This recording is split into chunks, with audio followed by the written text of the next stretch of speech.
Hello and welcome. Welcome back to Seniors Stop, the place where we share, reflect, and find peace on the paths ahead in our lives. Ladies and gentlemen, as we enter the mature stages of our lives, there are many things we reflect upon. We take pride in our memories, in the experiences we've gathered. But at the same time, there is a silent fear. A fear that perhaps many of us dare not speak aloud. It is the fear of forgetting. We fear that one day the precious memories of our grandchildren, of our achievements, of our very selves, will suddenly vanish like mist. We fear dementia. Our culture, our society, often views dementia as the ultimate tragedy, a complete loss of self. Many of us, perhaps, have even thought that we would rather die than to live without recognizing anyone, without remembering who we are. We seem to be influenced by a long-standing philosophy, one from the Enlightenment, which defines humanity by its reason. They said, "I think, therefore I am." So if one day we no longer think clearly, do we cease to exist? This is a profoundly troubling question.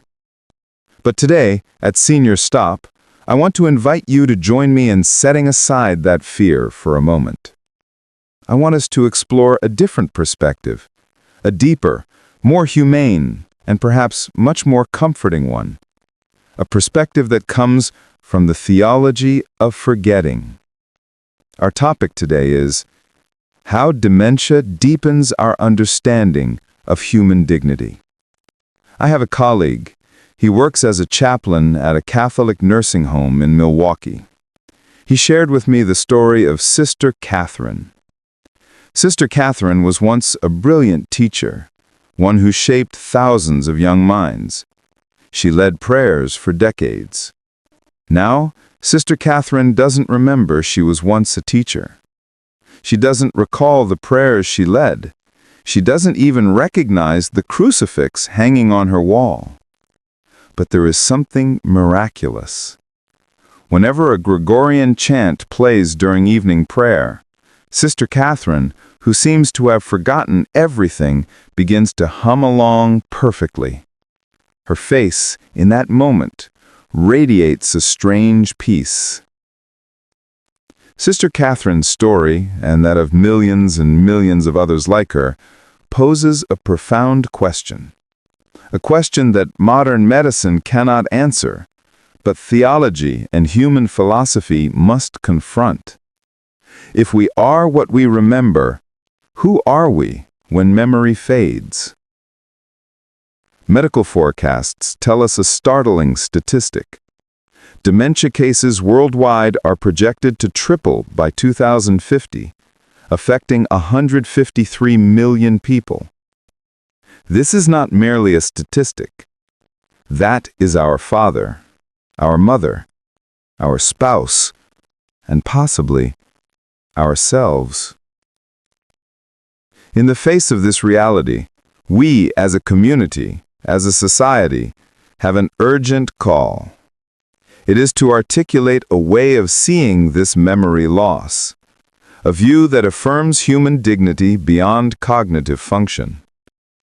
This is not merely an academic exercise, it is an imperative of compassion. As I mentioned, our culture treats dementia as the ultimate horror. This view is rooted in our equation of personhood with rational thought. But the great spiritual and human traditions, such as Catholic anthropology, offer a radically different vision, a radical one. These traditions teach that human dignity is inherent and inviolable. That dignity does not come from how smart we are, how much money we earn, or how much we remember. That dignity flows from our very creation, from our being made in the image of God, or, to put it more universally, as a sacred part of the cosmos. This dignity cannot be diminished by illness, by disability, or by cognitive decline. And yet, ladies and gentlemen, let us be honest with ourselves. Even though we may believe this, our practices in life often implicitly contradict it. We structure religious education around memorization. We base sacramental preparation, like marriage or other rites, on cognitive understanding.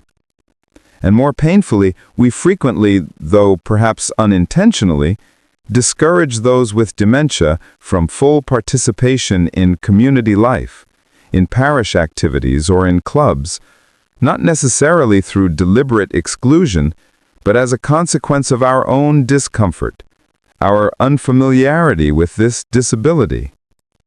When we do this, we risk reducing faith to an intellectual exercise, rather than an encounter with the living God, with love itself. But Scripture and wisdom traditions actually point toward a much more expansive understanding. The biblical concept of memory, in Hebrew, zikaron, is not primarily individual recall. It is communal remembrance. When Jesus says, "Do this in memory of me," he is not asking for a mental reconstruction. He is calling for an embodied participation in his saving action. What does this mean for us? It means the community is called to remember on behalf of those who cannot, just as we believe on behalf of an infant in baptism. The baby understands nothing, but the community stands witness to that faith.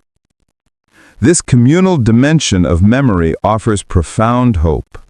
At a L'Arche community in France, where people with and without intellectual disabilities live together, I witnessed residents with severe intellectual disabilities participating fully in the Eucharist. They may not comprehend the concept of transubstantiation, but they know the gesture of receiving. They know the taste of bread. They know the warmth of the community around them. Their participation reminds us that the sacraments, or sacred rituals, work ex opere operato, that is, through the action itself, not our understanding of it. And incredibly, recent neuroscience is beginning to catch up with what contemplative traditions have long known. Scientists now speak of embodied cognition. This confirms that memory and identity do not reside just in the brain. They are dispersed throughout the body. People with advanced dementia often retain muscle memory, emotional responses, and spiritual receptivity long after cognitive recall fades. A very moving example we often see: a woman who cannot remember her children's names, but she still feels immensely comforted by the familiar rhythm of the rosary beads in her hands. She may not remember the prayer, but her body, her fingers, remember the path to peace. This condition challenges our communities, our churches, our temples, to develop what the theologian John Swinton calls dementia-friendly theology. These are pastoral practices that do not require intact memory. Some parishes are pioneering such practices. They have simplified liturgies that emphasize ritual and visuals over verbal explanation.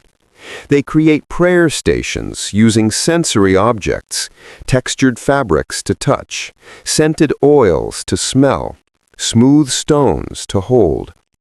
This is spiritual care that meets people where they are, rather than where we think they should be. The mystical tradition also offers us profound resources. St. John of the Cross wrote about the dark night of the soul, in which God purifies the soul by removing all consolations, including intellectual understanding. We can reflect, might dementia be a kind of radical kenosis, a profound emptying that paradoxically opens up space for the divine presence? Caregivers, those who live daily alongside their loved ones with dementia, often describe moments of startling spiritual clarity in the patient. glimpses of what some call thin places, where heaven touches earth. Please do not misunderstand me. I am not saying this to romanticize a devastating disease. Dementia brings real suffering to millions of families. That suffering is real. But how we respond to this suffering is what reveals our deepest beliefs about human worth. When we warehouse those with dementia, when we speak about them as if they are already gone, or when we make quality-of-life judgments based on cognitive capacity, we betray the radical claim of the gospel or of human compassion that the last shall be first. Instead, ladies and gentlemen, dementia calls our community to be a prophetic witness. In a culture that values productivity and autonomy above all, the act of tenderly caring for those who can neither produce nor live independently proclaims that human worth transcends utility. Every single act of caregiving, no matter how small, a hand held, a spoonful of food, a lullaby sung, becomes a powerful sermon on human dignity. The theology of dementia also challenges our eschatology, our understanding of salvation or liberation. If salvation depends on intellectual assent or a remembered faith, then what hope exists for those whose memories are stolen? But God's mercy, or the love of the universe, is not bound by human limitations or conditions. The same God or force that holds the universe in being surely also holds our memories, our identities, and our very selves, even when we cannot hold them ourselves. Ladies and gentlemen, as aging populations bring more dementia diagnoses, our communities must lead in developing both theological and philosophical understanding and practical responses. This means training clergy and social workers in dementia care, creating inclusive liturgies and gatherings, supporting exhausted caregivers, and advocating for just policies. But most importantly, ladies and gentlemen, is this. We must recognize that those with dementia are not problems to solve, but persons to love. They are bearers of the Creator's image.